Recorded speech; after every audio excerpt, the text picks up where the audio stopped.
이 시간 기쁜 마음으로 또 감사하는 마음으로 주변에 계신 분들과 이렇게 인사하겠습니다. 예수님이 살아나셨습니다.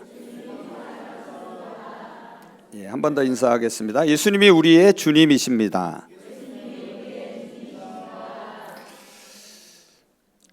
부활 신앙은 과거의 부활 사건을 단순히 인정하는 것도 아니고 단지 미래의 부활을 소망하는 것도 아닙니다. 부활 신앙은 지금 여기서 부활의 증인으로 사는 것입니다. 부활의 증인으로 산다라는 것은 부활의 생명으로 살아가는 것이고 부활의 주님을 주인으로 삼고 사는 것입니다. 부활의 생명과 부활의 소망은 우리 기독교 신앙의 근거가 됩니다. 기독교가 죽고 사는 것이 이 부활에 달려 있습니다. 사람들은 부활이 정말로 있었는지 궁금해합니다. 과학적으로 증명할 수 있는지, 역사적으로 입증될 수 있는지 묻습니다. 이런 궁금증과 질문은 매우 자연스러운 것입니다. 하지만 성경은 부활을 논리나 증거로 설명하기보다는 삶으로 살아내라고 우리를 초대합니다. 어떤 사람들은 부활을 단지 죽음 이후에 일어날 일로만 여깁니다. 그런데 바울은 오늘 본문에서 부활은 단지 미래의 일이 아니라 지금 여기서 살아야 할 생명의 능력이라고 말합니다.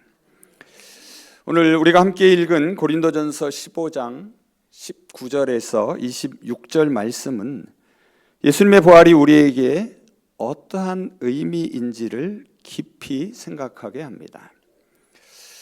오늘 본문에서 바울은 부활의 두 가지 의미를 우리에게 전하고 있습니다. 첫째로 예수님의 부활은 저와 여러분의 부활의 보증이 됩니다. 예수님은 살아계시며 그분을 믿는 자는 다시 살아납니다. 먼저 바울은 이렇게 말합니다. 19절입니다. 그리스도 안에서 우리가 바라는 것이 오직 이 세상의 삶뿐이라면 우리는 모든 사람 가운데 가장 불쌍한 자일 것입니다. 만일 예수님이 부활하지 않으셨다면 우리가 예배하고 기도하며 주를 섬기는 이 모든 일이 결국은 덧없고 허무한 일이라고 말합니다. 하지만 바울은 이어서 단호하게 이렇게 선언합니다. 그러나 이제 그리스도께서 죽은 자들 가운데서 다시 살아나셔서 잠자는 자들의 첫 열매가 되셨습니다. 예수님의 부활은 저와 여러분의 부활의 시작입니다. 여러분, 첫 열매라는 것이 무엇입니까? 첫 열매는 그 뒤를 따라올 수확이 반드시 있음을 보여줍니다. 예수님이 다시 살아나셨기에 그리스도 안에 있는 저와 여러분도 다시 살아납니다. 공동번역은 이 20절을 이렇게 옮기고 있습니다. 그리스도께서 죽은 자들 가운데서 다시 살아나셔서 죽었다가 부활한 첫 사람이 되셨습니다. 여러분, 여기서 중요한 점은 예수님은 단순히 2000년 전에 한 위대한 인물이 아니라는 사실입니다. 그분은 지금도 살아계시며 오늘도 우리가 경험할 수 있는 영원한 실제입니다. 예수님의 부활은 단지 1세기의 사건이 아니라 지금 이 시대에도 수많은 사람의 삶을 바꾸고 있는 현실입니다. 오래전에 서울대 교수를 지내신 분의 한 간증을 들은 적이 있습니다. 그분은 누구보다도 기독교에 냉소적이고 반감이 있었는데 은퇴한 후에 예수님을 믿게 되었다고 합니다. 그분을 잘 아는 한 지인이 어떻게 예수를 믿게 되었습니까? 라고 물었더니 그분은 이렇게 대답했다고 합니다. 솔직히 말하면 머리는 아직도 잘 모르겠는데 이 가슴이 믿고 있어. 예수님의 부활은 이성과 논리를 뛰어넘는 생명의 체험입니다. 부활하신 주님은 설명되는 존재가 아니라 경험되는 주님이십니다. 예수님의 부활은 단지 역사적 사건이 아니라 지금 우리의 삶을 새롭게 일으키는 생명입니다.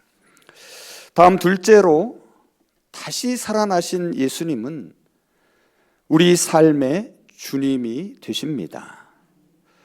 바울은 24절에서 이렇게 말합니다. 그 후에는 마지막이 오는데 그가 모든 통치와 권세와 능력을 멸하시고 나라를 하나님 아버지께 바칠 때라. 그리고 이어서 26절에서는 이렇게 덧붙이고 있습니다. 맨 마지막으로 멸망받을 원수는 사망입니다. 바울은 부활하신 주님이 하시는 두 가지 사역을 설명합니다. 하나는 하나님께 하나님의 나라를 드리는 것이고, 또 하나는 세상의 모든 권세와 권력, 죽음까지도 무너뜨리는 일입니다. 이 말은 부활하신 예수님이 우리를 위해 다시 사신 존재를 뛰어넘어 우주와 역사를 다스리시는 참 왕이 되신다는 뜻입니다. 여러분, 복음서를 읽어보면 죽은 자가 살아난 사건들이 나옵니다. 야이로의 딸, 나인성 과부의 아들, 그리고 나사로입니다. 특히 죽은 나사로가 다시 사는 이야기는 요한복음 11장과 12장에 걸쳐 자세히 기록되어 있습니다. 나사로가 다시 산 것을 많은 사람이 목격했고 놀랐습니다. 하지만 그 누구도 나사로를 주님이라고 부르지는 않습니다.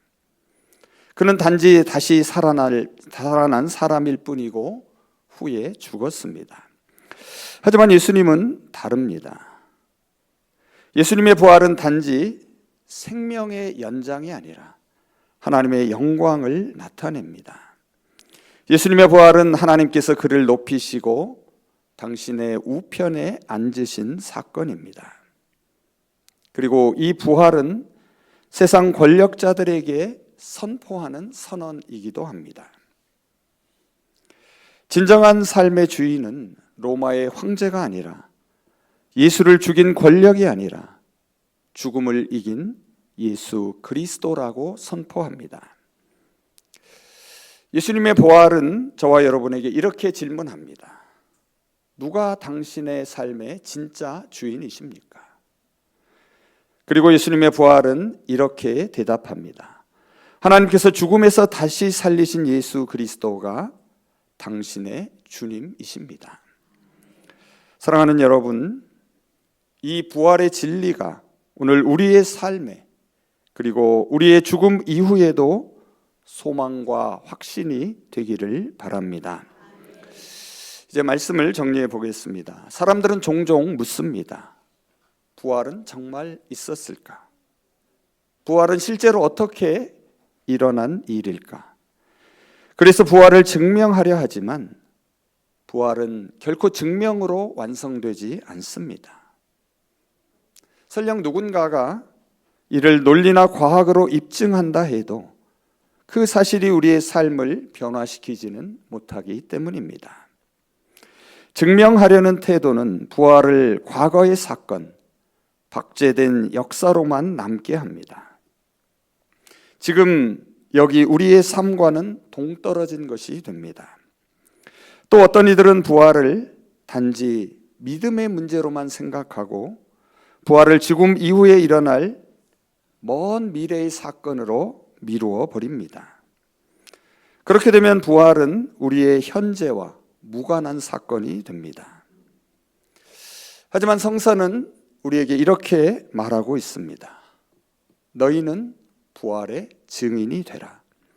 이 말은 부활을 논리적으로 설명하고 증명하라는 뜻이 아닙니다. 이 말은 부활을 삶에서 살아내라는 뜻입니다. 부활의 생명으로 오늘을 새롭게 살아가라는 명령입니다.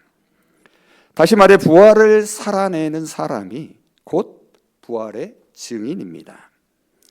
이론이 아니라 삶으로, 말이 아니라 변화로, 논리가 아니라 가슴으로 증언하는 것입니다. 부활은 머리가 아니라 가슴으로 살아내는 사건입니다. 우리의 뜨거운 가슴이, 변화된 삶이 바로 부활의 증거입니다.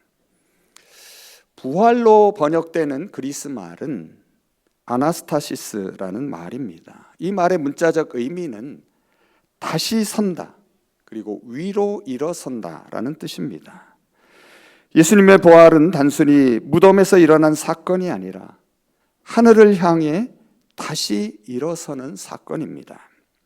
죽음을 뚫고 일어나 다시 삶으로 향하는 위대한 전환입니다.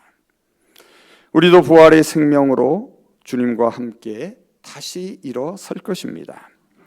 땅에 살지만 하늘의 뜻을 품고 일상의 낮은 자리를 하늘의 시선으로 살아가는 존재가 됩니다. 부활은 우리의 삶 위에 덧붙여진 옵션이 아니라 하나님이 우리 안에 불어넣으신 생명의 능력입니다. 예수님이 시작하신 새로운 변화의 길이며 성령이 이끄시는 거룩한 전환의 시작이기도 합니다. 그래서 부활 신앙은 단지 죽음 이후의 소망이 아니라 지금 여기를 살아가는 생명의 방식입니다. 오늘 하루하루를 주님이 주시는 생명과 평화로 살아가는 것입니다. 매일 반복되는 일상에서 바라기는 부활하신 주님이 함께 하심을 경험할 수 있기를 바랍니다. 그래서 지금 여기에서 부활을 삶으로 살아내시기를 바랍니다. 부활하신 주님이 여러분의 오늘을 생명과 평화로 채워주시기를 바랍니다. 우리의 삶이, 우리의 가슴이, 우리의 눈물이, 우리의 사랑이 예수 그리스도의 부활을 증언하는 살아있는 증거가 되기를 소망합니다. 이제 오늘 본문 20절에서 23절 말씀을 공동 번역으로 읽으며 설교를 마치겠습니다. 그러나 그리스도께서는 죽은 자들 가운데서 다시 살아나셔서 죽었다가 부활한 첫 사람이 되셨습니다. 죽음이 한 사람으로 말미암아 온 것처럼 죽은 자의 부활도 한 사람으로 말미암아 왔습니다. 아담으로 말미암아 모든 사람이 죽는 것과 마찬가지로 그리스도로 말미암아 모든 사람이 살게 될 것입니다. 아멘. 기도하겠습니다. 부활의 아침, 무덤을 여시고 생명으로 저희에게 오신 주님, 부활하신 주님 앞에 고요히 마음을 엽니다. 죽음의 끝에서 생명의 문을 여신 주님, 절망의 밤을 걷는 저희에게 소망의 새벽을 밝혀주심에 감사를 드립니다. 주님, 저희는 부활을 설명하려 했고 믿음을 머리로만 붙잡으려 했습니다. 하지만 오늘 우리의 가슴이 먼저 뛰고 있습니다. 살아계신 주님이 지금 여기 우리 안에 계심을 믿습니다. 부활은 먼 미래 훗날의 이야기가 아니라 지금 이 순간 여기에서 저희의 삶을 흔드는 사랑의 능력임을 고백합니다. 주님, 저희를 다시 일으켜 세워 주시옵소서. 낮은 자리에서 깨어진 마음에서 생명으로 다시 걷게 하시고 저희가 부활을 말하기 전에 부활을 살게 하시며 부활을 설명하기 전에 변화된 삶으로 부활을 보여주게 하여 주시옵소서. 저희의 두려운 마음을 껴안으시고 희망으로 품으시는 주님, 주님의 사랑으로 오늘도 살아가게 하시고 부활의 생명 안에서 살며 사랑하고 증거하며 살게 하여 주시옵소서. 예수 그리스도의 이름으로 기도합니다. 아멘.